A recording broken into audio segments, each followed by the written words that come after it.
This is the rainforest of Panama, and these are American soldiers.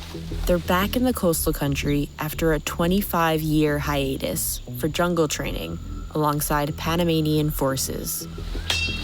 So why are they back now?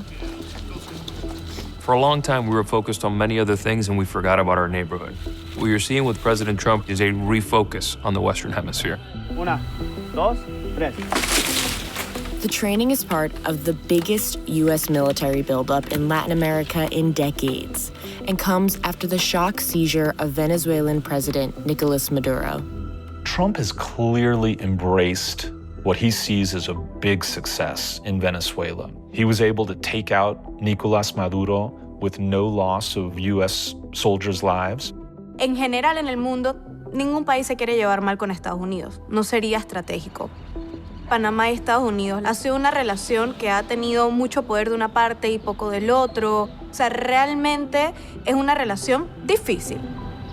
Now, there are governments in the region that have backed Trump. We saw in March a gathering in Miami of like-minded, right-wing Latin American leaders willing to partner with the U.S., willing to coordinate, maybe willing to submit, frankly. We come together to announce a brand new military coalition to eradicate the criminal cartels plaguing our region.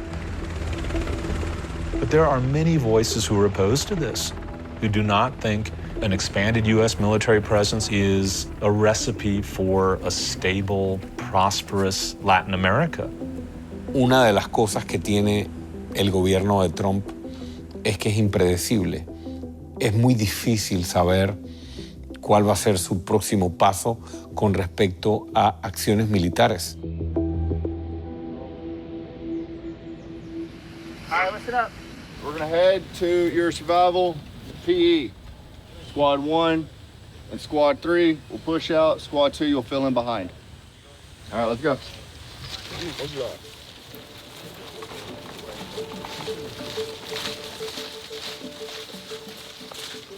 Last year, the U.S. defense chief announced in Panama that there would be a revival of 3 military bases in Panama.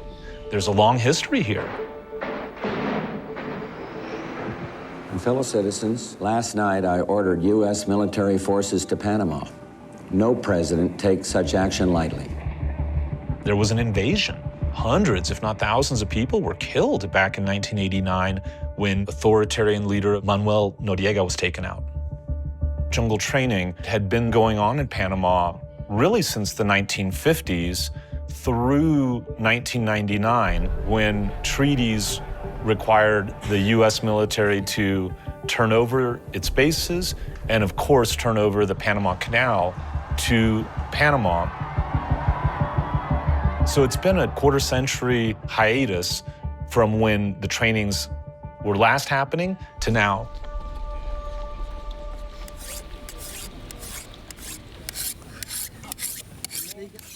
First and foremost, if called upon to serve in any capacity in a jungle environment, that is the first adversary, is understanding how to survive and operate there.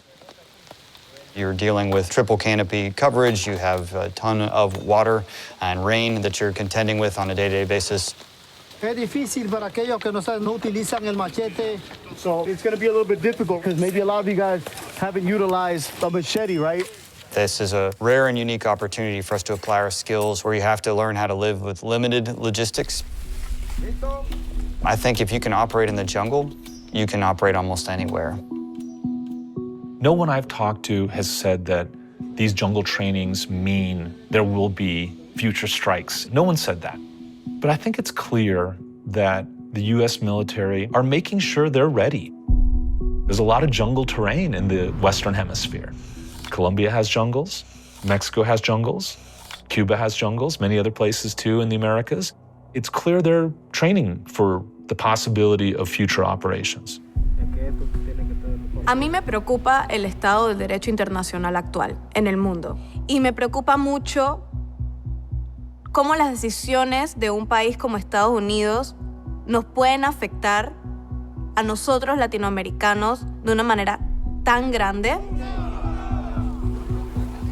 This past December, the Trump administration published its new national security strategy. And this really came as a shock to some people. it was pretty clear that there was a pivot to a kind of a more muscular, more aggressive U.S. posture toward the region.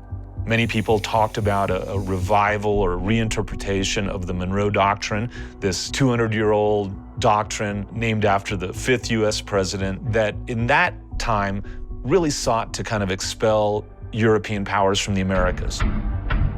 Literally a month after this new national security strategy was announced was the operation to capture Nicolás Maduro in Venezuela. That followed an unprecedented military buildup in the Caribbean.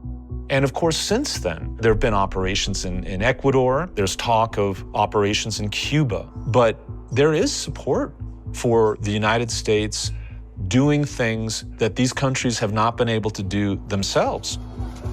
There has been kind of an epic story of human movement where people are fleeing bad places or places where there is no economic opportunity or really repressive governments. So I think that's part of the argument the Trump administration is making here in terms of why it needs a muscular approach to Latin America. Los países latinoamericanos, históricamente, no hemos sido capaces, muchas veces, en la gran mayoría de los casos, de resolver nuestros problemas de corrupción, de debilidad institucional, de debilidad del órgano judicial. Y el presidente Trump, con esa decisión, creo que mandó un mensaje claro: ¿estamos dispuestos a intervenir? ¿No estamos de acuerdo con los métodos? Por supuesto que no. ¿Existen otras alternativas? Tal vez no. Lo que no resultaría positivo es que, en función de eso, se entregue o se ceda soberanía, territorialidad y autonomía, y por ello quedemos nuevamente nosotros como país y un canal que debe ser neutral en la guerra o en la batalla geopolítica. Panama is clearly important because of this major shipping channel that is super important for global trade.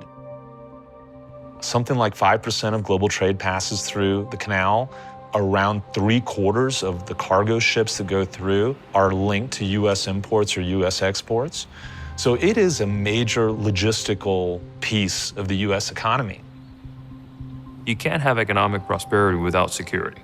There's 2 countries, and only 2, per the Neutrality Treaty, that are required to unilaterally protect the canal, irrespective of each other, and that's Panama and the United States. And hopefully nothing ever happens. Hopefully all of the things that we plan, hopefully all of the things that we train for, we don't actually ever have to put them into use.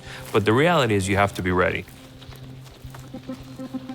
My administration will be reclaiming the Panama Canal, and we've already started doing it. Early on, Trump was talking about the need to retake the canal. On the street level, this was a very controversial comment.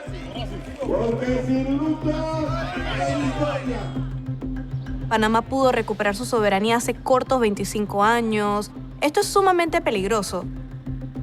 Claro que nos queremos llevar bien con Estados Unidos, definitivamente, pero no puede ser a costa de nuestra soberanía, no puede ser a costa de nuestra seguridad democrática, no puede ser a costa de nuestra libertad.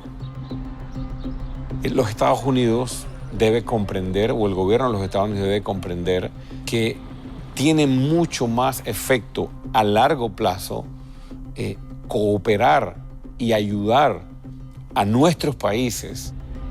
Eso es lo que crea condiciones para que haya paz. Pero si se recurre a la fuerza para instalar, entonces le estás diciendo a otras potencias del mundo que pueden hacer lo mismo.